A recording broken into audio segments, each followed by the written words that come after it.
जैसा कि हमें पता है कि पेड़ से टूटी ग्रीन कॉफ़ी बीन्स में ना तो वो स्वाद होता है और ना ही वो अरोमा जिसके लिए कॉफ़ी जानी जाती है। आज की इस वीडियो में हम कॉफ़ी रोस्टिंग के बारे में बात करेंगे, जिसके बाद ही कॉफ़ी में वो स्वाद और वो अरोमा आता है, और देखेंगे कौन कौन सी होती हैं basic roast profile. Coffee roasting को समझने से पहले हम कॉफ़ी रोस्टिंग मशीन्स को समझते हैं। बेसिकली अलग अलग कंपनियां अलग अलग तरह से अलग अलग कॉफ़ी रोस्टिंग मशीन्स का निर्माण करती हैं, मगर वो सब की सब एक ही मैकेनिज़्म पर काम करती हैं। उनमें एक ड्रम होता है जो मोटर की सहायता से घूमता है, और टेक्नोलॉजी के माध्यम से हम उस ड्रम की स्पीड की 1 मिनट में वो कितना घूमेगा को एडजस्ट कर सकते हैं। और दूसरा मैकेनिज़्म होता है हीट का। बेसिकली हीट को कई बार गैस के थ्रू दिया जाता है, कई बार इलेक्ट्रिसिटी के थ्रू दिया जाता है, और मशीन में टेम्परेचर कंट्रोल के माध्यम से हम हीट को कम या ज़्यादा कर सकते हैं। तो बेसिकली कॉफ़ी रोस्टिंग जो मशीन का मॉडल है वो इन दो चीज़ों पे आधारित है। उस पे एक ड्रम होगा जो कि घूमेगा, और दूसरा उस पे एक हीट की सप्लाई होगी। वो किसी भी थ्रू हो सकती है, वो गैस के थ्रू हो सकती है या वो इलेक्ट्रिसिटी के थ्रू हो सकती है, जिसके माध्यम से वो ड्रम गर्म होगा। मतलब गर्म ड्रम घूमता रहेगा। आपने उस घूमने की गति को और उस हीट को ही पूरी रोस्टिंग प्रोसेस के दौरान मेंटेन करके रखना है। अब बात करें कॉफ़ी रोस्टिंग की फर्स्ट प्रोसेस की, तो फर्स्ट प्रोसेस में हम ये सुनिश्चित करते हैं कि हम एक ग्रीन कॉफ़ी का एक बैच तैयार कर लें अपने रोस्टर के ड्रम के अकॉर्डिंग। अगर हमारा ड्रम 5 किलो का है तो हम एक बैच तैयार करेंगे 4 किलो से लेके 4 किलो 400 ग्राम तक का, जिसे हम आगे जाके रोस्ट करेंगे। और दूसरी चीज़ हम ये सुनिश्चित करेंगे कि जो हमारे रोस्टर का प्रीहीट टेम्परेचर, जिसे चार्जिंग टेम्परेचर बोला जाता है, वह 190 डिग्री सेल्सियस आ गया हो, क्योंकि 190 डिग्री सेल्सियस वह टेम्परेचर, वह चार्जिंग टेम्परेचर है जिसके बाद ही हम कॉफ़ी बीन्स को, ग्रीन कॉफ़ी को रोस्टर में डालते हैं और रोस्टिंग की प्रोसेस को स्टार्ट करते हैं। 190 डिग्री सेल्सियस में कॉफ़ी बीन्स को चार्ज करने के बाद, यानी कि कॉफ़ी बीन्स को, ग्रीन कॉफ़ी को रोस्टर में डालने के बाद हम उसकी रोस्टिंग प्रोफाइल को 3 फेसों पे डिवाइड कर देते हैं। जो उसका पहला फेस है उसे हम बोलते हैं ड्राइंग फेस, दूसरा फेस है उसे बोलते हैं मेलाट फेस, और तीसरे फेस को बोलते हैं डेवलपिंग फेस। इन 3 फेस के माध्यम से हम पूरी रोस्टिंग को मॉनिटर करते हैं। अगर बात करें पहले फेस की, जिसे कहा जाता है ड्राइंग फेस, इस फेस के दौरान ग्रीन कॉफ़ी में मॉइस्चर जो मौजूद होता है वह ड्राई होता है, इसीलिए इसे ड्राइंग फेस भी कहा गया है। इस ड्राइंग फेस के दौरान हम एक चीज़ को और मॉनिटर करते हैं, उसे बोला जाता है टर्न अराउंड टाइम।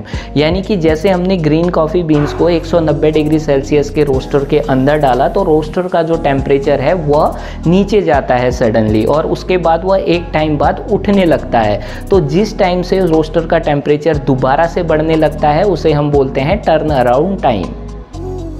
फेस तकरीबन आपके बैच साइज के अकॉर्डिंगली 4 से लेके 5 मिनट तक चल सकता है। उसके बाद जो अगला फेस शुरू होता है उसे हम बोलते हैं मेलाट फेस, क्योंकि इसलिए इसे मेलाट फेस बोला जाता है क्योंकि इस फेस के दौरान कॉफ़ी बीन्स में एक रिएक्शन होता है जिसे मेलाट रिएक्शन कहा जाता है। मेलाट रिएक्शन को समझने का सिंपल तरीका है कि हम कैरेमलाइजेशन को समझें। जैसे 40 से लेके 50 डिग्री सेल्सियस के दौरान हम अनियन को सौते करते हैं, तो अनियन बेसिकली क्या हो जाता है, अपना कलर और फ्लेवर चेंज कर देते हैं।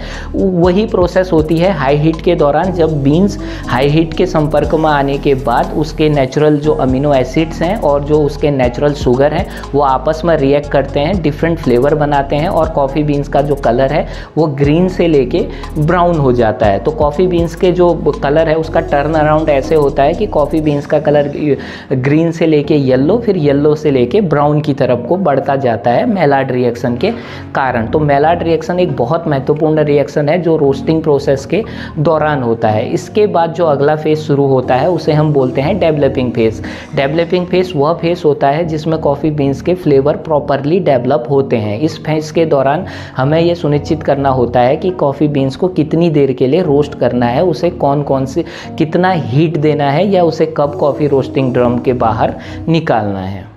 डेवलपिंग फेस के बारे में एक डिटेल वीडियो बाद में बनाएंगे, मगर डेवलपिंग फेस में कुछ चीज़ें होती हैं जिन्हें हम फर्स्ट क्रैक और सेकंड क्रैक के नाम से जानते हैं। आखिर क्या होता है फर्स्ट क्रैक? बेसिकली क्या होता है कि डेवलपिंग फेस के दौरान जो कॉफ़ी में जो नेचुरल गैसेस बनती हैं हीट के संपर्क में आने के बाद, वो बीन को तोड़कर बाहर निकल जाती हैं, जिनकी वजह से एक साउंड हमें सुनाई देती है। तो क्रैक की एक साउंड हमें सुनाई देती है। तो जब यह घटना पहली बार होती है तो हम इसे बोलते हैं फर्स्ट क्रैक। तो ये तकरीबन तकरीबन लाइट से लेके मीडियम रोस्ट के बीच में होने वाली एक घटना है जिसे हम फर्स्ट क्रैक बोलते हैं।